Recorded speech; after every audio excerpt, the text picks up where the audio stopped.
Hello, everyone. I'm John O'Loughlin. Welcome to McDuff Lives. It's Tuesday morning, 11:05 a.m. on April the 11th, 2023. And this is McDuff Lives. We are broadcasting now on McDuff Lives 2 on YouTube. We are on McDuff Lives, all one word, on Rumble. And we are on Twitter and Facebook as McDuff Lives, two separate words. Nevertheless, I am glad to have you with me wherever you are finding me. And please do share our new Rumble address. We are getting subscribers pretty fast, but to get up above 1,000 takes a while. We're still in the 200s. So let's if you can, please subscribe to the Rumble channel at McDuff Lives, all one word. Okay, that business out of the way. I want to say good morning and thank you, David Cranmer Underdown, for joining me for what I think is going to be a very interesting discussion. And hopefully we'll be able to arrive at some conclusions by the time we're done on the issue of the Russian banking system and whether it is, in fact, a creature of the big global octopus, or is Vladimir Putin actually a free agent with his own banking system in his sovereign nation of the Russian Federation? Didn't mean to make a rhyme, but I guess it was time. Good morning. Good morning. And I've got some text I want to read from an EIR article from back in 2010 on the Inter-Alpha Group, which is a Rothschild-based group of Western European banks that they put together for their own purposes, and contrast that with the Russian use of the same word, usually spelled ALFA, as the Alpha Bank, and then there is an Alpha Group. So in the Western context, we have the Inter-Alpha Group, and in the Russian context, we have Alpha Bank and Alpha Group. And I'm wondering whether we can tie them together with the theme being that they are possibly all Rothschild and the old banking empire, just putting on a suit of clothes to achieve more of their world domination through banking manipulation. I did it again. All right. So let's get into the topic. I'm going to start with a Wikipedia article from on Alpha Bank. This is just to read a little bit. Alpha Bank JSC is the largest of the private banks in Russia. It was founded in 1990 by Russian businessman Mikhail Friedman, who is still the controlling owner today. Headquartered in Moscow, it operates in 7 countries, providing financial services to 22 million active corporate customers and over 1 million active retail clients as of 2021. Alpha Bank has been named Russia's best bank on numerous occasions by financial publications and was placed 270th on the 2009 edition of the Bankers magazine Top 1,000 World Banks. Well, I'm getting less impressed as we go on, but the names that are associated with this are very, very famous to those who've been following the Christopher Simpson Russian dossier thing, because Mikhail Friedman and Piotr Avin are or were on the board of directors until very recently, and they left when the sanctions against Ukraine kicked in. Well, Alpha Bank was founded with a limited liability by the Russian entrepreneur Mikhail Friedman. Okay, so let's now. That's the Russian end of the story, but now I want to go back to the beginning of the story and just read some. And David, if you have any comments while I'm doing this, we can stop and discuss, because I think that this gentleman, John Huffler, of the LaRouche organization, back in 2010, published in the Executive Intelligence Review a very important article documenting the Rothschild side of the Inter-Alpha group of banks. And before he gets into the details, he gives us a really nice rundown of the history of banking from Venice to now, a story that has been told in many different ways by many different people. But I think it's important that we all try to follow it,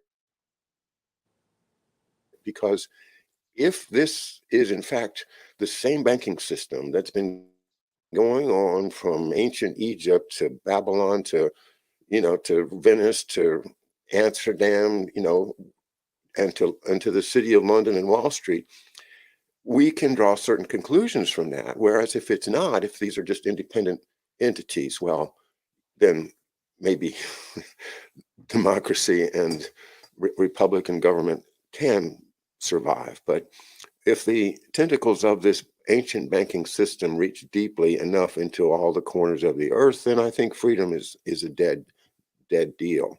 And that's why this is so important. Okay, this is a quote from Lyndon LaRouche. Let me put it up so you guys can see it in case you want to read it later. You can find all these articles at larouchepub.com. And let me try to screen that. Oh, I see.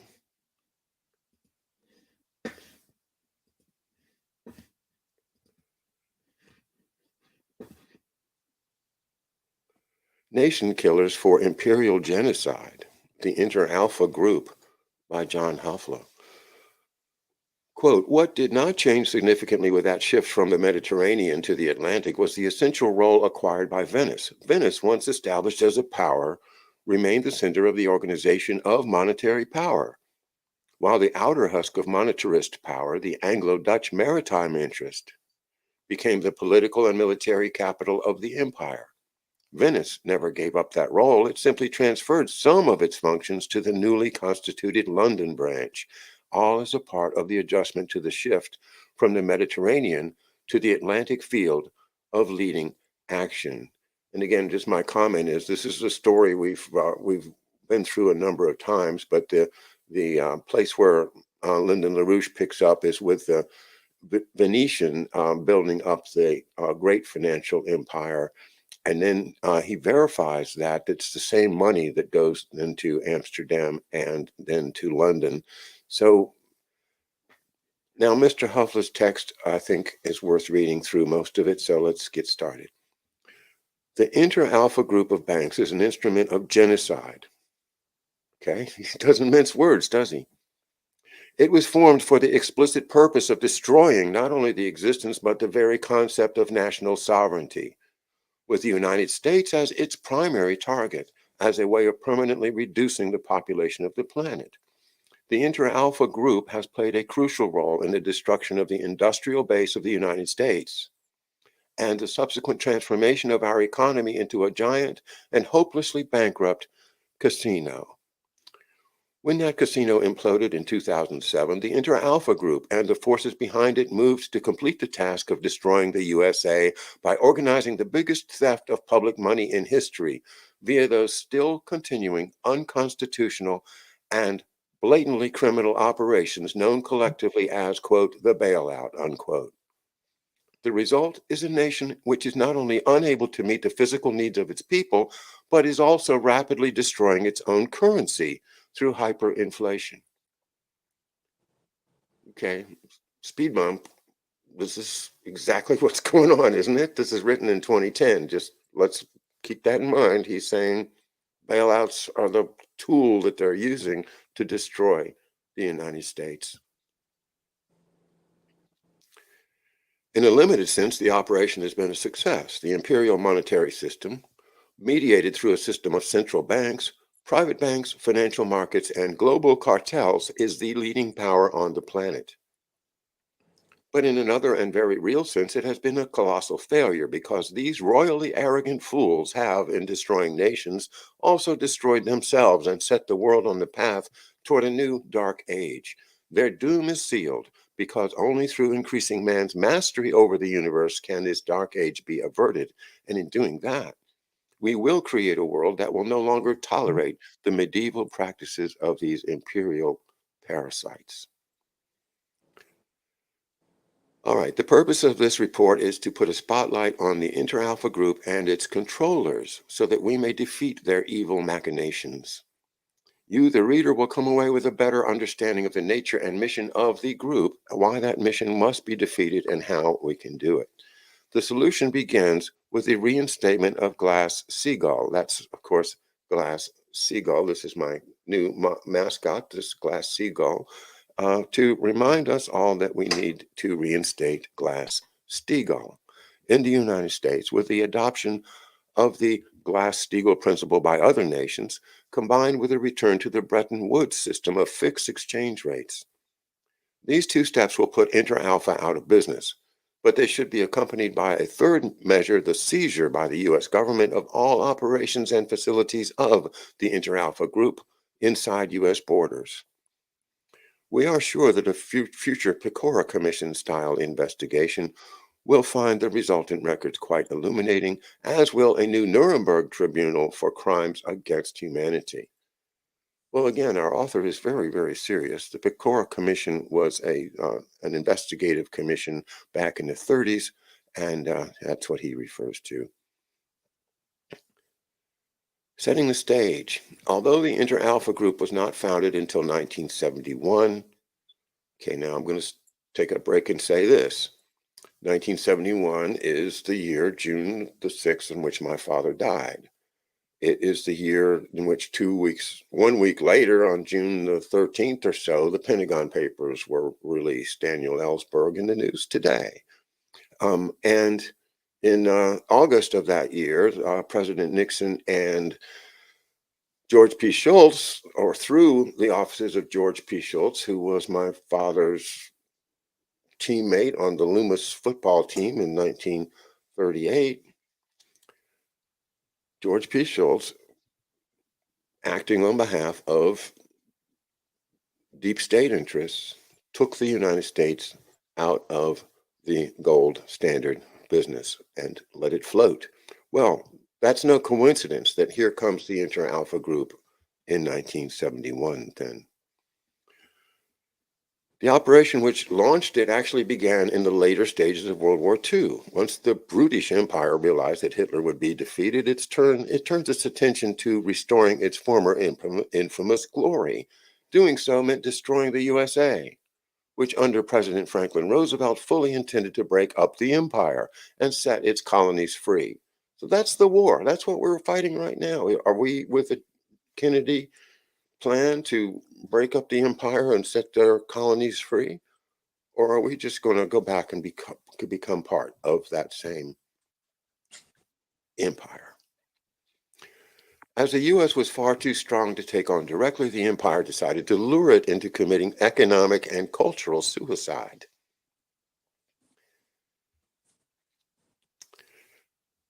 Today's British Empire is the latest incarnation of a maritime monetary system. Maritime meaning ships, okay? And before that, galleys. That was the transportation system around the Mediterranean that LaRouche was talking about.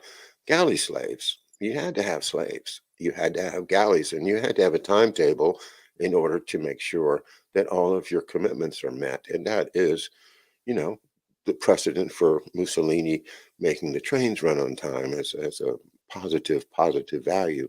Now we have a different transportation system, but the same idea, monopoly through transportation over the water.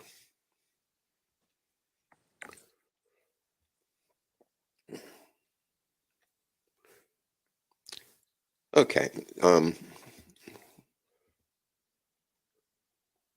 Today's British Empire is the latest incarnation of a maritime monetary system which has existed since the days of the cult of Apollo and has its immediate origins in a faction fight in Venice in the late 1500s, when the Serenissima Repubblica was a major world power in its own name. The Giovani, or New Venetian Party, wanted to build up England and the Netherlands as maritime powers based upon the Venetian model, while the Vecchi, or the Old Venetian Party, wanted to stick with the existing Mediterranean base. And I'm wondering if these synarchists of today, these the power that seems to come out of like Milan and out of Paris and out of Spain and other of the more southern parts of Europe, is that not still that same old Vecchi, the old Venetian party? And then the British, of course, represent the Giovani or the new Venetian party. The Giovani began moving north along the Rhine into Germany, the Low Countries, and England, taking with them enormous financial power. Although they often adopted the names and customs of their new locations, they remained Venetian by method and intent. They set up the Bank of Amsterdam, the Dutch East India Company, and the British East India Company. The latter eventually took over England to create the British Empire. As with Venice before it, the British Empire is based upon its ability to control monetary flows, to keep that engine turning and make sure and have a flywheel that can adjust for bumps in the road and manipulate national currencies. That is the basis of its power and of its post-World War II assault on America. To accomplish this goal, the empire first built up its banking apparatus in war-torn Europe as the basis for what would appear to be a new globalized financial structure, but what in reality would be a return to the imperial model that existed before the American Revolution. The planning for this new Europe began even before the fighting stopped and led to the creation of the European Coal and Steel Community in 1951 and the formation of the EEC in 57 as the initial steps towards today's European Union and its supranational euro currency. With these moves toward the elimination of national sovereignty, the empire began the process of building a borderless European financial system. In rapid succession came the development of the euro bond and euro dollar markets and the consortium banks. These banks were syndicates or joint ventures mostly based in London, linking the British banks with banks based in Europe, Asia, and the Americas. They were designed to outflank national banking regulations and, as such, represented the beginning of the globalization, that is, imperialization of finance. National banking laws were not the only regulatory obstacle to this globalization. There was also the international system of fixed currency exchange rates. Fixed rates were a crucial part of FDR's plan to end the colonial era. Thus, defeating the Bretton Woods system was a necessary step in creating the empire's new global order. When President Nixon ended the Bretton Woods system by taking the dollar off the gold reserve in 1971, he opened Pandora's box and set free the money manipulators who have been so carefully boxed in by Roosevelt. The Internet Alpha Group was founded as a mechanism to take advantage of this currency vulnerability. The group arose out of 6 relatively small European banks which represented the family fortunes, or fondi, of the Venetian system. Each of these banks had significant private banking arms, private banking being a term for banks which specialize in handling money for the wealthy. Each of its 6 members was chosen to represent a bank in one of the principal nations of the EEC. Credit Bank of Belgium, Nederlandse Middenstand Bank of the Netherlands, Crédit Commercial de France, Banco Ambrosiano of Italy, Williams and Glenn's Bank, a unit of the Royal Bank of Scotland in the UK, and BHF Bank of Germany. A 7th bank, Privatbanken of Denmark, was added in 1972. Inter Alpha took the form of an alliance among these banks. Each bank maintained its separate identity while they all worked together to advance the group's mission. The group and its member banks were dedicated to restoring imperial rule. The operation was run by Jacob Rothschild, initially out of N.M. Rothschild in London. The Rothschild banking network from its inception in Frankfurt in the late 1700s has been a Venetian operation. One of its early sponsors was the Turn and Taxis family of Bavaria, the controllers of Venetian intelligence, and one of the leading families of the Habsburgs Austrian Empire. By the way, the Turn and Taxis family, if you don't know, ran the postal system of Europe, and that enabled them to be very, very knowledgeable in the intelligence world. John, I just want to interject one thing when you say the turn in taxes for something that's material to now. Sure. The woman that donated the Bellagio estate in in Italy that became the Rockefeller Bellagio property where the global Virome project was planned. She was an heiress from Detroit. She was a granddaughter of Hiram Walker from Detroit, and she was married to the heir of the Turn and Taxis family. So she moved to Europe. She lived in this Bellagio Lake Como property that was then donated to Dean Rusk when he was the head of the Rockefeller Foundation, which became a center of Rockefeller European strategy. So again, I just wanted to throw that in there for a little context. And then again, it goes right into Global Virome Project, which is run out of the University of California, Davis, where Professor Hamamoto is our world expert in anything California schools. And that is where Metabiota with Nathan Wolf and the Eco Health Alliance with Peter Daszak and our other friend, George Gao from the Chinese CDC, created a program called the Global Virome Project. It was initially planned at the Turns and Taxis Hiram Walker estate. So that's just an interesting connection because, of course, my sister's best friend was the great whatever granddaughter of Hiram Walker and was, you know, if you look at the portrait of her, beautiful woman. My sister's friend was, you know, as cute as they come and just wonderful family. So it's confused, you know, it's hard for me on this stuff. But I just wanted to throw that in when you say the Turn and Taxis, to throw a little contemporary information that hopefully can be helpful. Yeah, and you know, you make me feel like I'm reaching my arms around this huge subject right now today, right? And then I'm seeing, you know, not only is it this big, but it's also this big. You know, it's bigger and bigger every time we look, and they're all connected.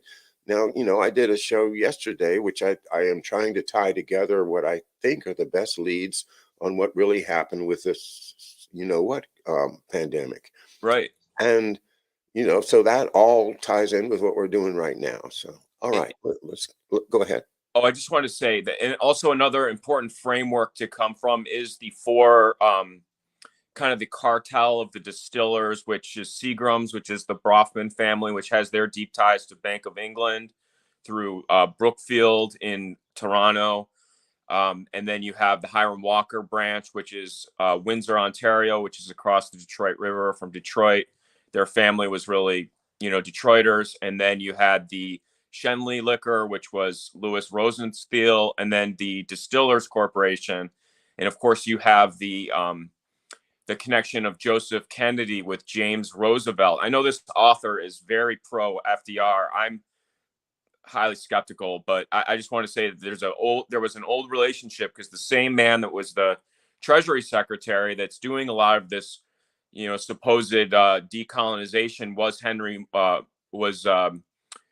Henry Morgenthau, and then he had Robert Lehman was the treasurer, and then the head of the Federal Reserve was Mariner Stoddard Eccles, and that's the name of the Federal Reserve building now. And those were the financial planners that FDR was using. And again, there's a lot of uncomfortable relationships between this group that he's attacking and the advisors of FDR.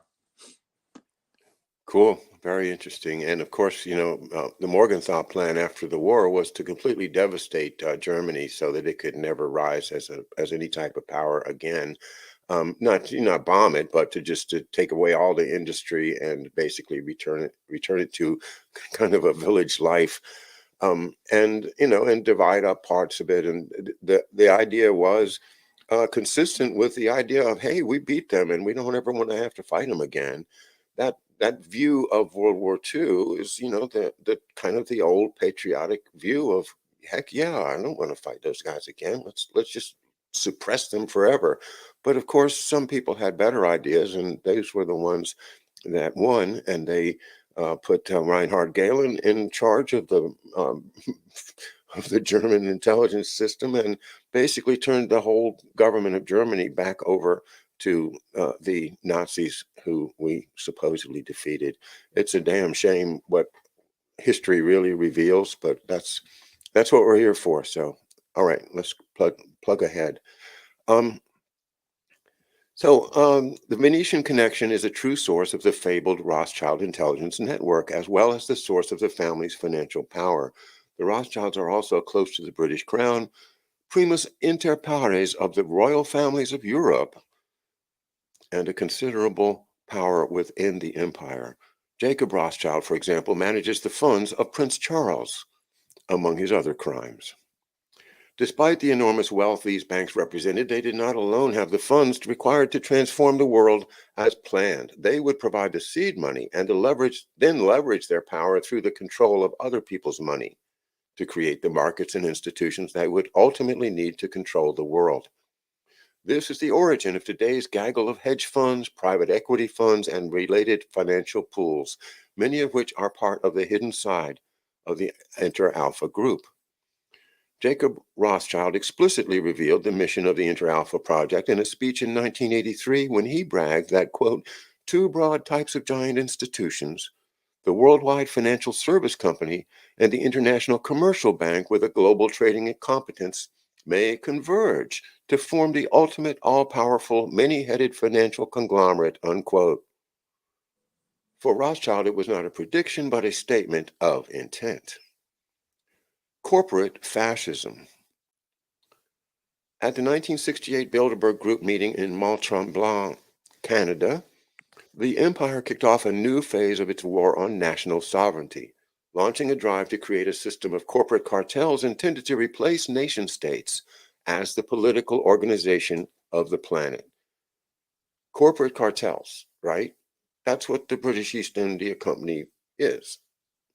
Cartels, businessmen working together to make sure that they all profit and controlling prices and controlling access to raw materials in a conspiracy, a cartel intended to replace nation states. The Bilderberg Group, named after the Hotel de Bilderberg in Oosterbeek, the Netherlands, where the group first met in 1954, was a fascist organization whose sponsor, Prince Bernhard of the Netherlands, had been a card-carrying Nazi and a member of Hitler's SS. Bernhard was also founded with the UK's Prince Philip, the World Wildlife Fund, and the 1001 Club. The Bilderbergs, as an elite political arm of the empire, represented the same oligarchic system behind the Inter-Alpha Group. The new cartel scheme, dubbed the World Company, was introduced by George W. Ball, a senior banker at Lehman Brothers, a top member of the Anglo-American establishment and a member of the Bilderberg Steering Committee. According to Ball, the new World Company would replace the archaic political structure of nation states with corporations, which are far better at efficiently utilizing resources. These resources, Ball made clear, belong to the empire, not to the peasants who happen to live atop them, and nations all too often put their own interests ahead of those of the empire, a situation the empire finds intolerable. Just to make sure his message was clear, Ball praised the integration of Europe as a precondition for the success of this World Company project, and cited it as its model, the overlapping sovereignties of the governments of Europe and the House of Rothschild, quote unquote. At the time of Ball's speech, the creation of these corporate cartels had already begun, with the formation of the early conglomerates, and this process would accelerate in the coming years. The nurturing of these horrors would become a major part of Lazare Frère, banker Félix Rohatyn, or Felix Rohatyn. Rohatyn is the way I think it's pronounced. I understand it's a name from uh, the Ruthenian portion of Europe, which is part of the old Polish-Lithuanian Empire, or Commonwealth, I should say. Ruthenian. Okay, Felix Rohatyn's life work. And of course, one of the things that Felix Rohatyn accomplished in his life was the merger of IT&T with the Hartford Fire Insurance Company, which was, of course, where McDuff's uncle, John, became a vice president. John, can I just raise my hand real quick too? I just want to point out that Henry Morgenthau's wife was Fatty Lehman. He was all of Morgenthau's kids were Lehman brother family. So again, you have this uncomfortable situation where Henry Morgenthau and FDR have vacation homes in Fishkill, New York. They're next door neighbors. They both have Christmas tree farms. So the idea that this operation is running separately from Lehman Brothers and that this George Ball is this independent guy, again, a lot of crossovers between these things.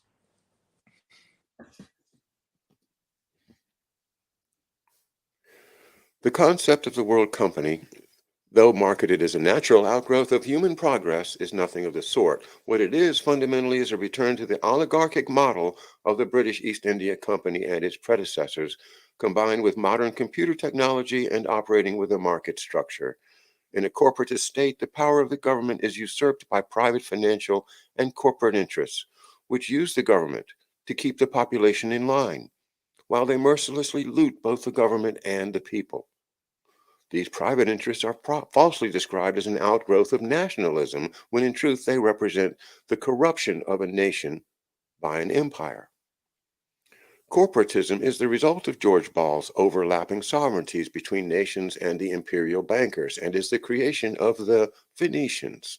It was the Venetians and the Neo-Venetians of the British Empire who created Mussolini and Hitler, and who organized fascist movements around the globe in the 1920s and 30s as part of their war against sovereignty.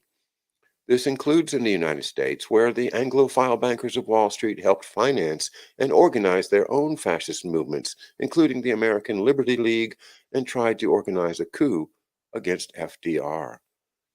This group heavily promoted Mussolini in the United States, putting him on the cover of Time magazine 8 times.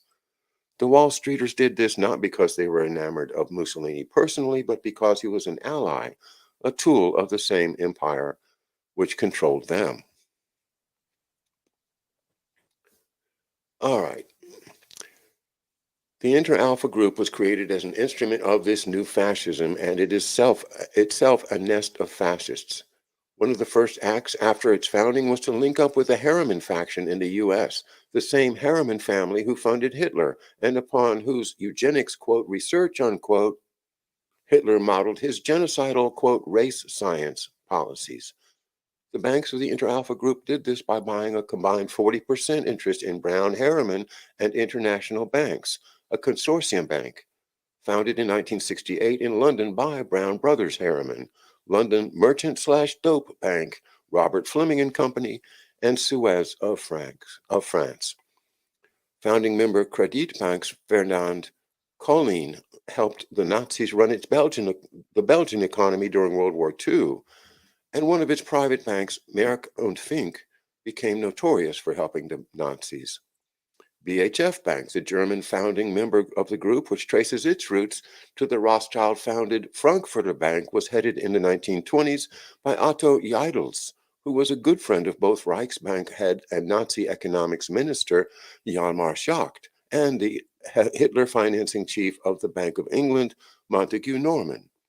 Jidels was deployed to the U.S. in 1939 to the synarchist, that means French fascist in parentheses, Lazard Bank, to handle the oligarchic gold fleeing Europe. Lazard, as we have indicated previously, has played a particularly nasty role in this imperial fascist plot.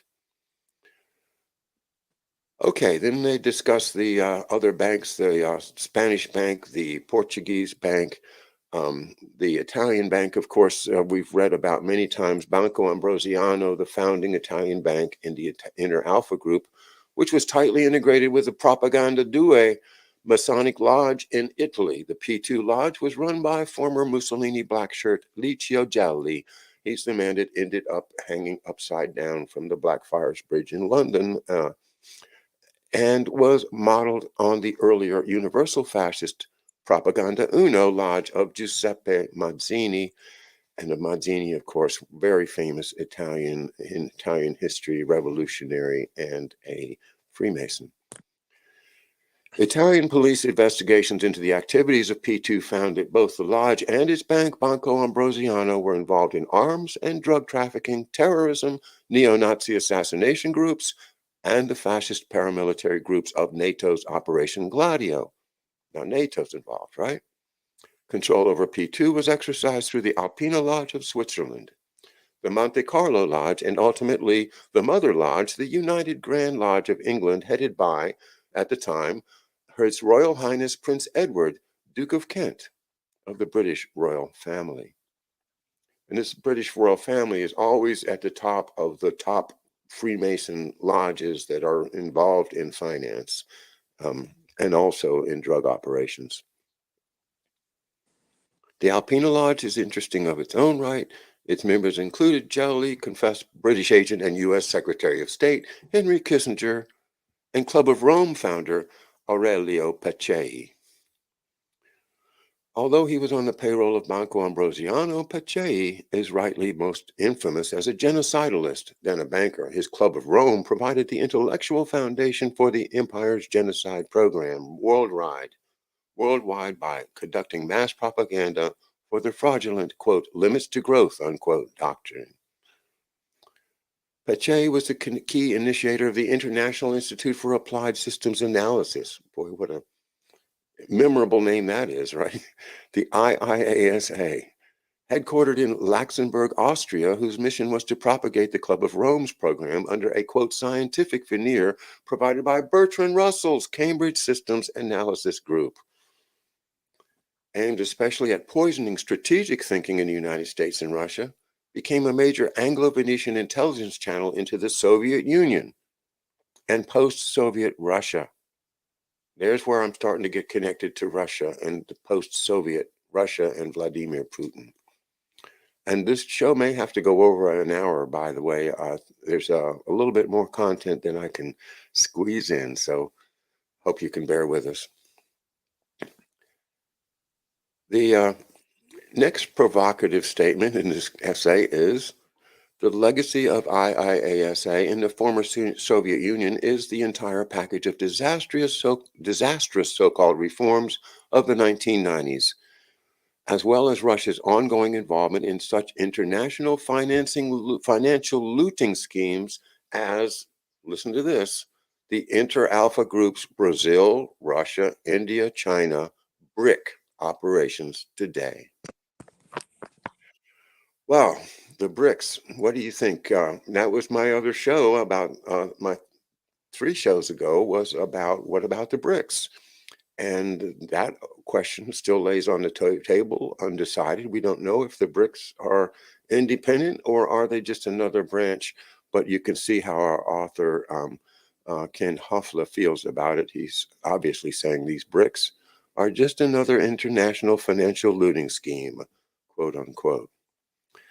And the target being the US. Well, I'm going to leave the rest of this article to you, but you can see from this graphic I'm going to put up that how the first 6 banks grew into a number of other connections. And let's see if I can get this one up here, David, and then we can speak a little bit about that.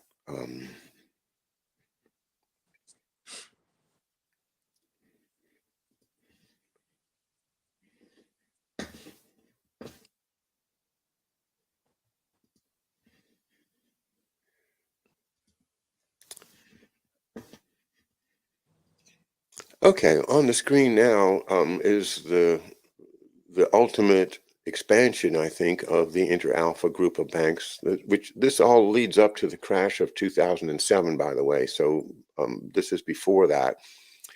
And, beyond the 6 banks there, I see a number of interesting entries. I should give credit to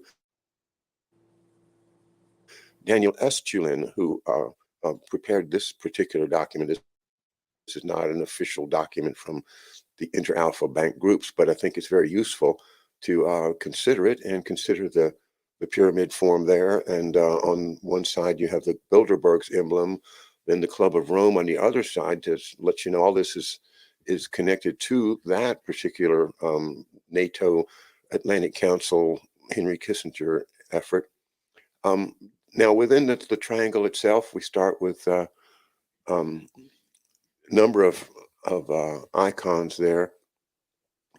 Goldman Sachs, J.P. Morgan, RBS, the Royal Bank of Scotland. A bank I've just learned about recently, Coutts Bank, which is one of those banks mentioned in the article that specializes in wealth management for very wealthy people and apparently is the private banker for the royal family of England. In Intesa San Paolo, SocGen, which is the French conglomerate bank, another of AIB is there. ABN AMRO is there. Lehman Brothers is mentioned at the bottom, kind of obscured. ING Bank, the Dutch conglomerate, remember them with the orange balloons? Anyway, David, Of course. does this all ring true to you that these groups, these banks and things that you maybe some of them you're not familiar with, but generally it looks like a collection of banks that are all probably responsive to the needs of the controllers of the Inter-Alpha group. You have comments on the Yeah, diagram? I've studied quite a few of the banks. The one that was referenced in the article quite a bit was the Lehman Brothers, and it in the spirit of what was mentioned with going off the gold standard, we talked about George Shultz's role in that. There was another man named Pete Peterson that was also involved in that program, and Pete Peterson was the person that took over Lehman Brothers when they were struggling in the 70s. He merged them with a bank called Kuhn and Loeb, which we've done a lot of study on because that involves the Warburg family, specifically Paul Warburg, Jacob Schiff. But Lehman Brothers, of course, famously has the collapse and this, banking collapse that we talk about. And Peterson had left, with Steven Schwartzman, and they started what was called the Blackstone Bank, which then merged off with Larry Fink to create the Black Rock Bank. So a lot of these things there's a lot of history in these groups where a lot of the names that I study and talk about a lot are represented by those names, but they're kind of buried in there. Again, this is the shell game of moving things around. One of on the topic we're talking about right now, I wanted to talk about one area that I think is really important is the Mikhail Khodorkovsky, who was he was the head of Yukos, which was the state oil company. I'm going to try to get Bo to go outside here. I'm sorry. Yeah, sure. Take a break for Bo. He deserves it. He's a good guy. He is a good guy, but he's going to bark. So Mikhail Khodorkovsky was he was the wealthiest man in Russia, and this was after the collapse of the Soviet Union. Putin has been he was an advisor to Yeltsin. He then becomes the prime minister. He becomes the president, and they have this big scandal with the Yukos Bank, which was what was called the loan for shares program, and they were basically taking the national assets of Russia, which included, oil and gas being their, two of their most valuable natural resources in their economy. And this man, Khodorkovsky, he is in this Inter-Alpha group. He is partnered with Henry Kissinger. He's in the Somerset House with Kissinger, and then he's arrested. And they have this big arrest, and it's all this corruption. We've got the corrupt oligarch, and who swoops in to take the Yukos oil shares? It's Jacob Rothschild, the man that was listed in this article as being the kind of the main director of the Inter-Alpha group. So the other thing that with Jacob is that Jacob's father is Victor Rothschild, and Victor Rothschild was the Cambridge Five. He was the fifth Cambridge Five guy. He had, like Guy Burgess and Kim Philby live with him in London. So you have this long legacy of this kind of Rothschild branch. But so when Khodorkovsky is arrested, Jacob Rothschild acquires the shares of Yukos. Then Yukos becomes Rosneft. So Rosneft now becomes the nationalized Russian oil company.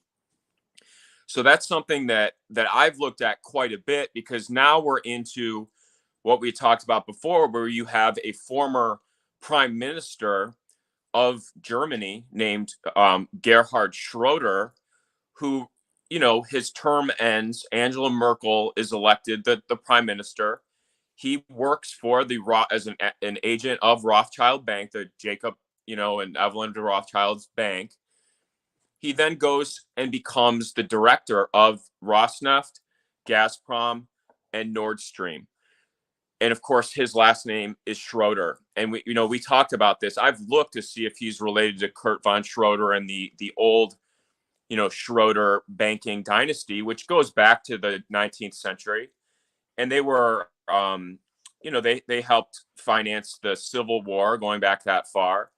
So I don't know. I mean, it seems like, again, it is this like long continuation of similar characters.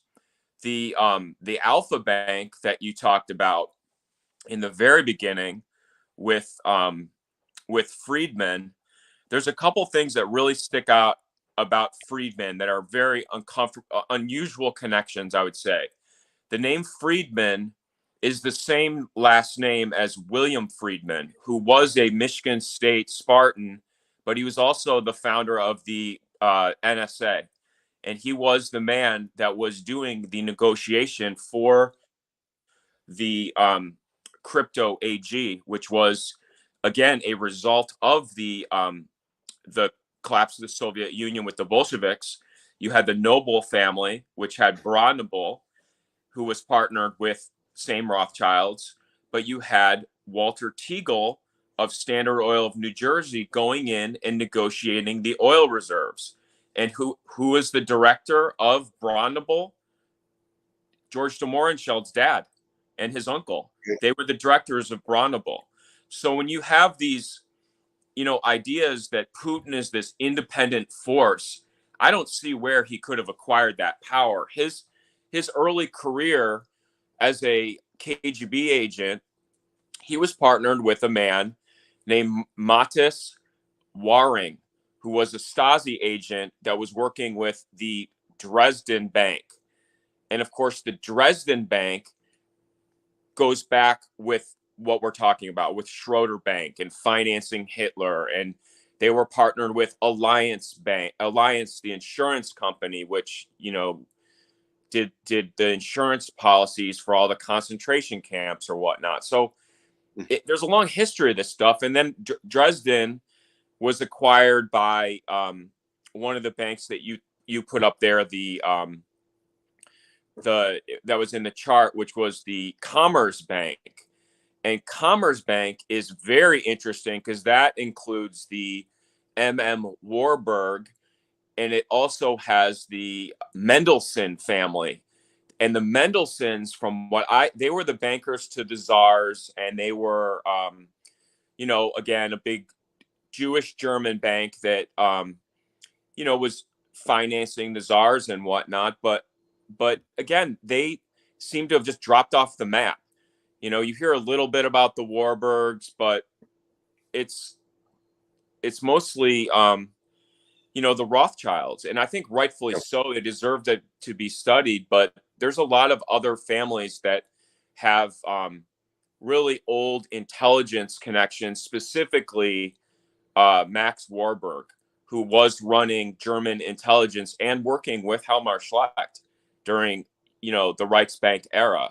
So again, you have these uncomfortable relationships where you have, some are Nazis, they're partnered with Jews, they have the, Aryanization laws that make it so they have to give up their assets, but it seems like they just go to London or Amsterdam or whatnot. And I don't know, it's very uncomfortable to, review that stuff because, again, it's so sensitive. There's a number of names that I want to mention because I want to see what you might have off the top of your head with them. You mentioned, of course, Gerhard Schroeder, and I also tried to connect him to the famous banking and the Schroeder Bank, which is connected so tightly with Harriman Brothers and the you know the financing of the German war effort in World War II. But going to the Alpha Group article in Wikipedia for a moment, just to give you a little bit of meat to work with. The group was founded in 1989 as Alpha Echo by Israeli-Russian businessman Mikhail Friedman, together with U.S. businessman Anatoly Potik. As a holding company, Alpha Group had total assets of looks like $60 billion.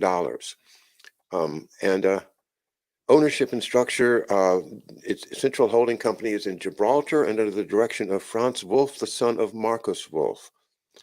Alpha Group has ownership stakes in a number of companies that I won't list, but Alpha Bank in Ukraine is one of them. Alpha Bank's Ukraine is one of the 10 largest Ukrainian banks. And it numbers a number of banks in different places, Belarus, Kazakhstan. The Netherlands has a subsidiary called the Amsterdam Trade Bank. TNK-BNP was a deal with BNP between this Russian Alpha Group and BP, the British Petroleum. I think it eventually fell apart, but you can see they're connected to the British in a similar way that you just described with Victor Rothschild, and behind the scenes money that is hard to trace, but there's an awful lot of money in these secret groups. So the other names would be German Khan. It's an interesting name, German Khan, Khan. He's one of the founders of Alpha Group in Russia. And let's see, Potik, we've mentioned Alexei Kuzmichov. These guys are oligarchs, I would assume, and according to other things I've read, are very close to Vladimir Putin. So that's just where I get to the Putin end of this story. Any comments on these guys? Sure. They're very important in what was the DNC and the DCCC hack. I don't know if you remember the story. Was the Alpha Bank was the bank that was doing the lookups in the Trump Tower on their server, and of course they were doing, I believe, 80% of the lookups, and 20% was being done by a company called Spectrum Health, which was owned by Dick DeVos, and he's the husband of Nancy DeVos, who became Trump's education secretary, and he's the brother-in-law of Eric Prince of Blackwater.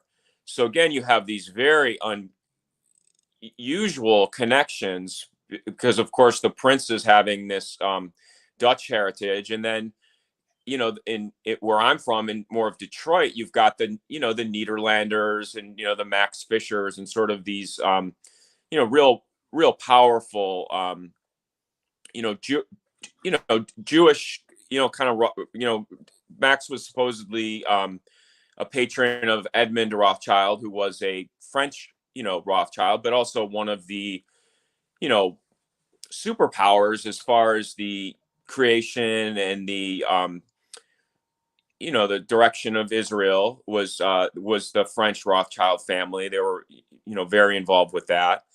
But with the what you talked about, the TNK, and that was a sale. So they actually sold their oil assets to British Petroleum, and that again is where I'm going to back up in history and go into what is British Petroleum, right? It was the Anglo-Persian originally, and then it became the Anglo-Iranian company, and then the British Petroleum. And who was the owner of the British Petroleum Company? It was the Crown of England. It was the Crown that bought that, and the man that made the negotiations with the British Navy, which again we're talking about the East India Company and the British Navy, to supply 20 years of petroleum for the British Navy, was a man named Winston Churchill. Was the man that did that deal. So I was on the tip of my tongue, David. I'm starting to get a hold of this. Who was the American counterparty that was the Secretary of the Navy. This one you may not know, Josephus Daniels, who No. was he was the guy that was partnered with Julian Carr, the one that we talked about before, that's financed Charlie Sung in his Bible business, and he was also the kind of the founder of Duke University in North Carolina. Is this Josephus Daniels? Josephus has a undersecretary of the Navy, who's a very famous name because we've talked about him a lot. His name was Franklin Delano Roosevelt. So you had FDR as the undersecretary of the Navy at the exact same time that the British Navy was doing their British petroleum negotiation. And then, of course, you have BP, much later when I'm in college in 1998, they merged with Amoco. And what's the origin of Amoco? Standard Oil of Indiana, John D. Rockefeller. So again, you have these old partnerships between, British Crown energy assets. The Rothschilds are very into, petroleum and gas, going back to Nathan Mayer and Moses Montefiore. They brought piped gas into London. That was their their family business was gas and banking, of course. But all of these are all old relationships, and the idea that FDR is trying to smash the colonization. His family was, they were. Oh, I mean, his grandfather was the one that moved to Hong Kong to smuggle opium. Like, I don't know. I mean, I know that you've had a lot of guests that love FDR, but Yeah. I talked about being from Detroit and the collapse of the Union Guardian Bank in Detroit and how it happened like literally 2 weeks before Hitler is, put in power. And you've got, the Dulles brothers meeting with Hitler and with Kurt von Schroeder. It just seems like the same names over and over and over again that are involved in this stuff. So it's and then the other thing with Alpha Bank, besides that, was they also sued Christopher Steele, who seemingly is this agent that is the British super spy that's kind of going around and doing he's like the Russian expert. But May I correct myself? I said his name wrong. His name is Christopher Steele. I meant to refer to him earlier. Chris Simpson. I think you were thinking of the Blowback book, but it was Christopher Steele. Yeah. But one of the funny, again, like I when I was kind of studying for this talk, I was just reading Putin's bio on Wikipedia. And one of the criticisms they said was that after he was, a Stasi agent, and you said Marcus Wolf, who, again, for people don't remember, Marcus Wolf was the head of the Stasi, very famously. And then his son becomes this liaison with the Alpha Group. But you had Putin, was in Dresden. His daughters were born there. He's working with this, Warning guy. And then he goes back to St. Petersburg, where he's, working with the mayor of he's the mayor of St. Petersburg. And then they said in his review that typically in Russian history, like, men will go into like intelligence careers, and then like later in life they'll go back to school. And he like got an economics degree, and he wrote this dissertation on natural resources. And who of all people said that he plagiarized his dissertation? The Brookings Institute. Strobe Talbot comes in and says that Putin plagiarized his econ dissertation. So again, you have this exact same group where Strobe Talbot, is going to Yale, and his wife starts the Yale Global Fellows, and Alexei Navalny, the guy that's the journalist that gets poisoned. Navalny. He's a Yale Global Fellow, and he goes back. And so again, it's just like you've got Fiona Hill is testifying as this expert, this Russian expert. And what institution is she with? Brookings Institute. So there again, there's just a lot of crossover because they, Christopher Steele was working with I can't think of the name of the guy that was Fiona Hill's sidekick at Brookings that was arrested and then kind of exonerated, that was working with Steele, providing a lot of the information. But the other person that was providing a lot of the Trump dossier information was Oleg Deripaska. He's in that same mix with Putin because he was somebody that was very close with the Yeltsins when they went into power. And then he is also being recruited by Christopher Steele to become an agent with Bruce Orr. And he's also very close with Nat Rothschild, who's the son of Jacob.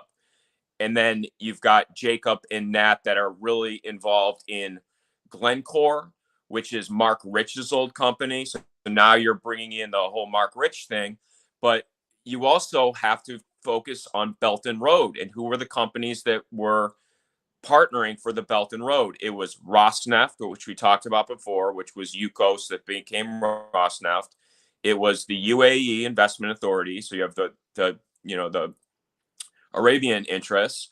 And then it was Glencore, the company that Mark Rich and Pincus Green started, which then they changed the name and then they made it into, they had Deripaska running it. And he, of course, is, partnered with similar oligarchs to what we're talking about here. There's a lot of crossover, and it gets confusing because, like they do, in the Hegelian dialectic mold, they have the good guys and the bad guys, and I feel like a lot of times they're working together to sort of present a theater of conflict. Like the great example is the Khodorkovsky, who had gone from being the richest man to being the great villain to fleeing to England.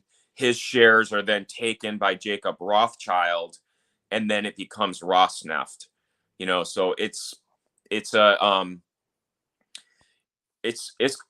complicated. But the other oil and gas company that I think is very instructive is Genie Energy, and we've talked a little bit about that. But Jacob Rothschild is a director of that. But also the one that's so important is Larry Summers. And Larry Summers was, when he was at Harvard, he was part of the Harvard HIID, which is Harvard Institute for International Development. He was partnered with Jeffrey Sachs, and they were the ones that partnered with Anthony Chabalis, who was basically Yeltsin's financial advisor that was doing the shock therapy and the, later the privatization of Russia after this collapse we're talking about. So you have this legacy of, the Harvard guys, but they're also, Summers is the nephew of Samuelson, who was one of the founders of the Chicago Boys with Milton Friedman.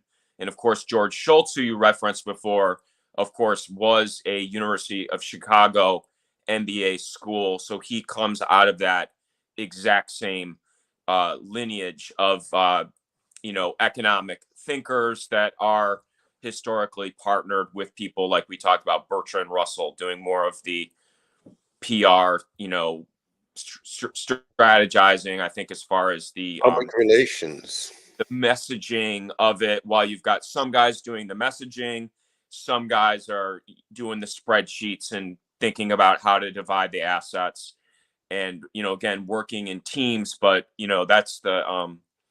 that's the network, kind of the way I see it. And I feel like, Jeff Epstein gets a lot of interest and has had so much coverage.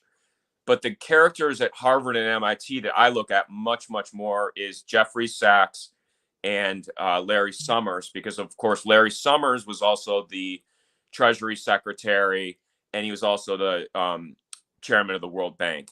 So he has all of these very, key positions that are involved in these international transactions. And of course, Sachs is also the person that created the United Nations Development Goals Program, which is, again, another sort of Oh, that's the big numbers, the strategic goals, develop Yeah, SGIs or something. yeah, Yeah, I mean, like when you talk about the, Agenda 2030 and all that right. stuff, those are like the Millennium Development Goal program. And it's basically it's the way I see it, it's basically the economists and financial wing of the United Nations. And they're, working, especially Jeffrey Sachs, working very closely with the World Health Organization and doing financing based on strategic stockpiles of medicines, which of course we see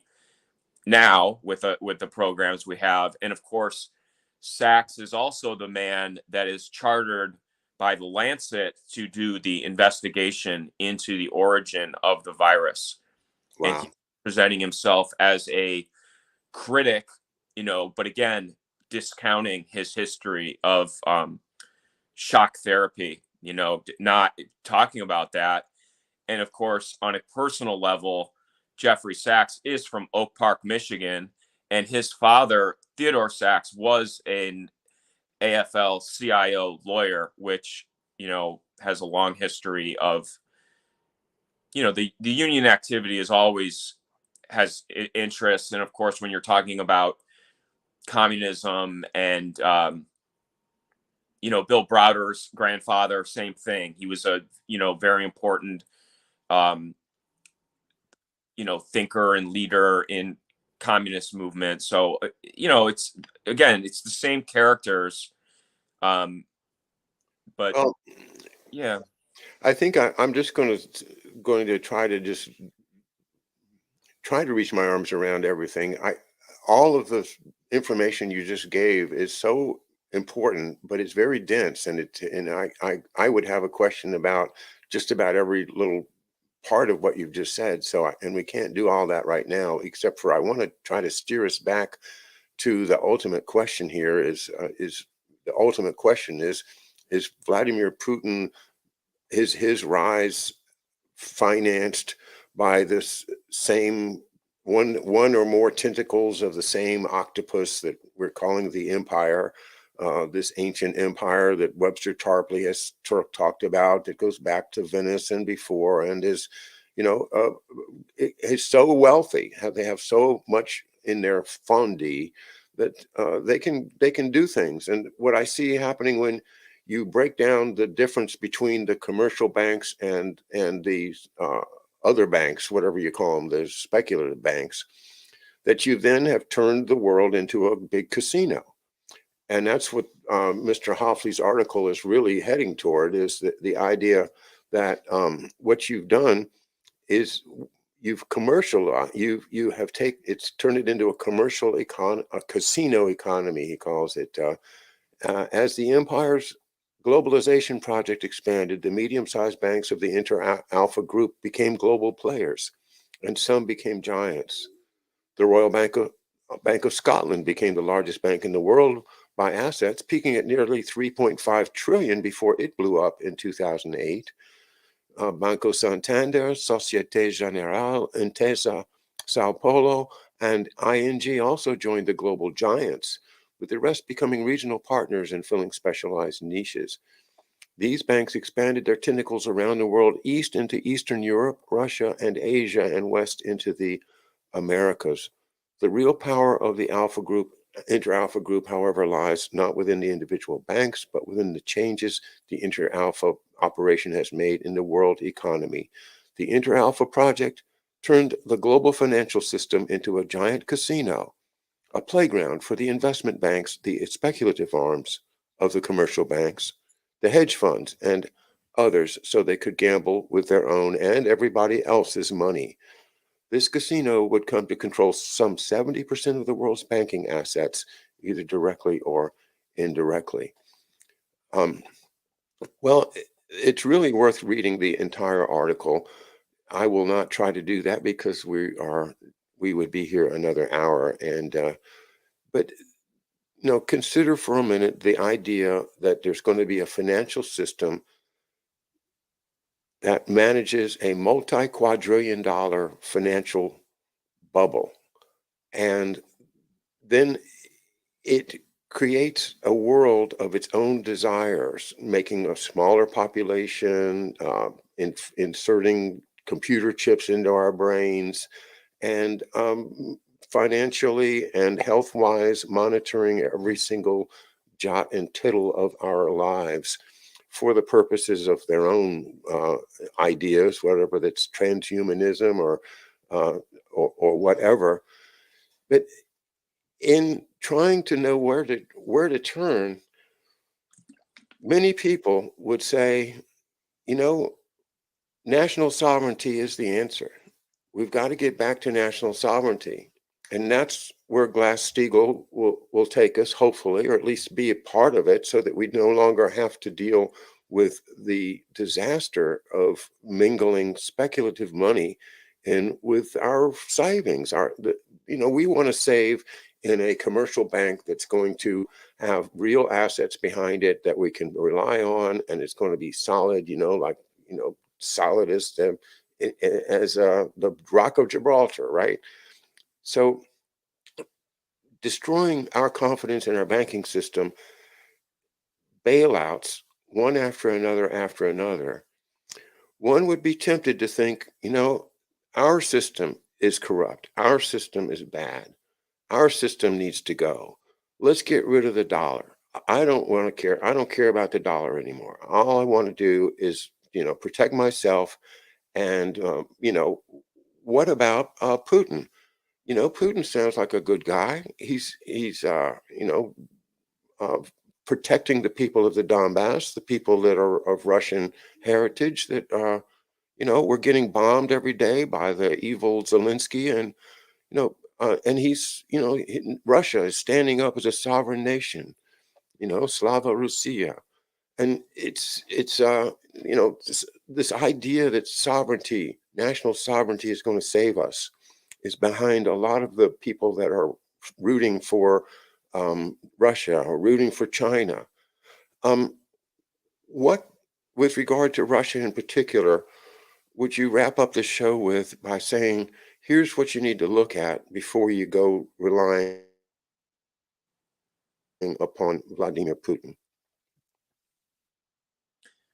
Well, I always like to look at the historical networks. And again, Russia was our ally before they were our rival. And where I'm from in Detroit, Michigan, has a very old history and connections with Russia, specifically with Henry Ford and with Walter Reuther.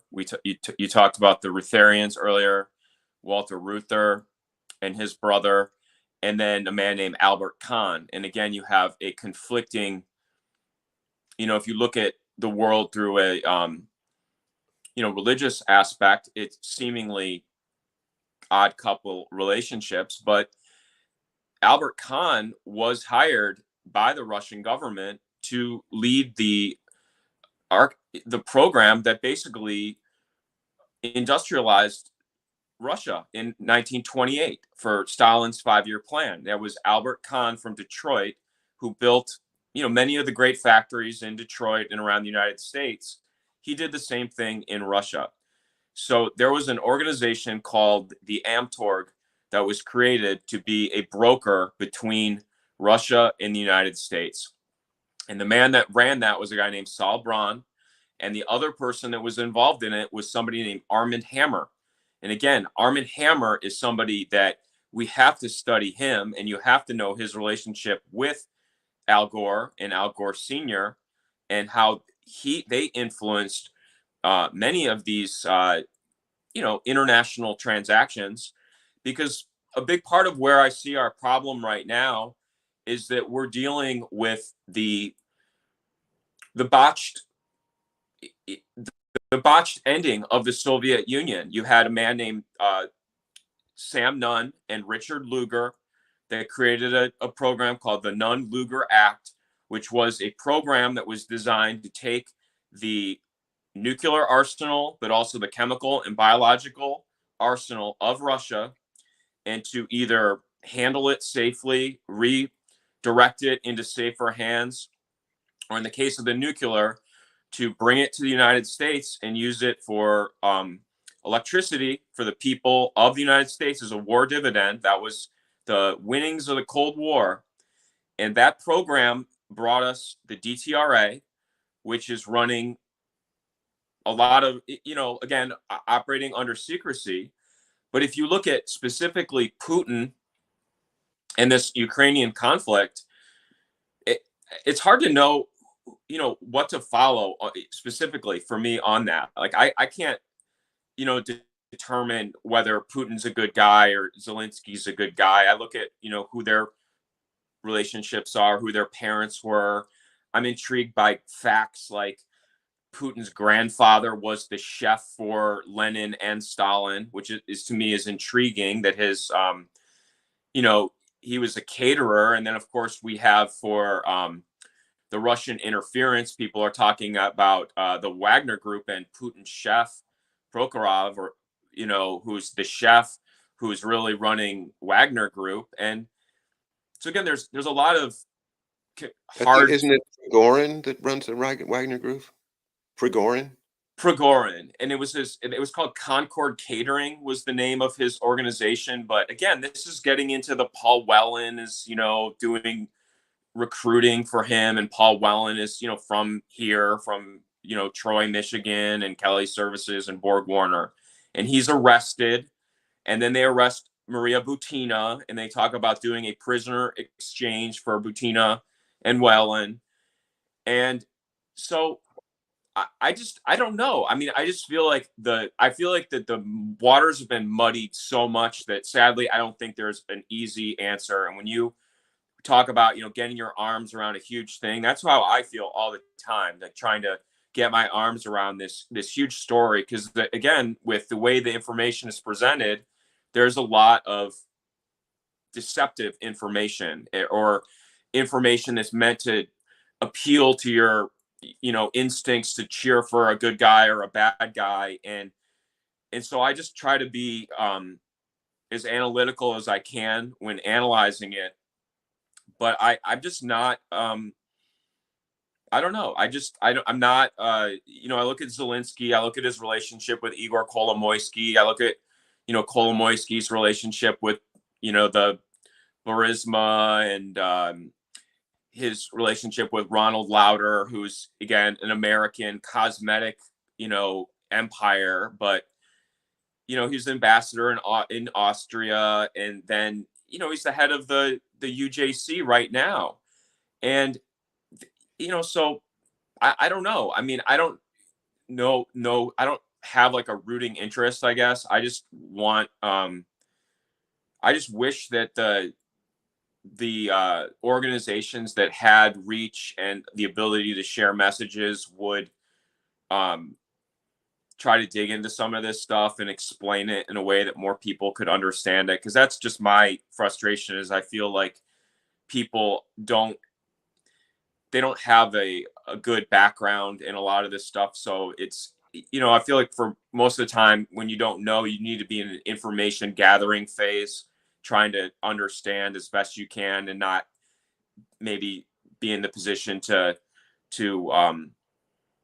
take a side or wave a flag if you don't know. I mean, that's the problem, is that people want to I feel like treat these situations like it's almost like a sporting event, and I'm critical of our own Congress for doing that with the State of the Unions and all the people wearing the flags and whatnot, and really trying to drive that message home. But it's as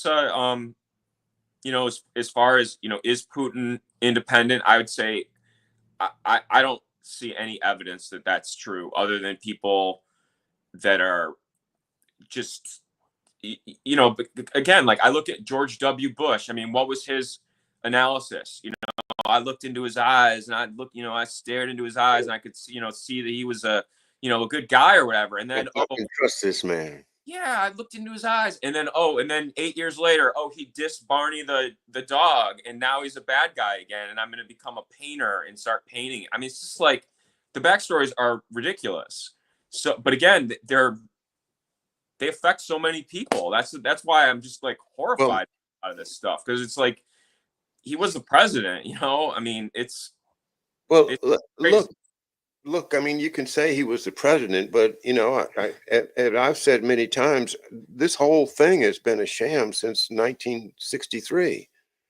You know, the people that killed President Kennedy were running a coup. They didn't just get rid of one guy, they got rid of the tradition, the Republican government of the United States that was governed by the Constitution, and supported and substituted it with a government run from behind the scenes. And how do they get away with it?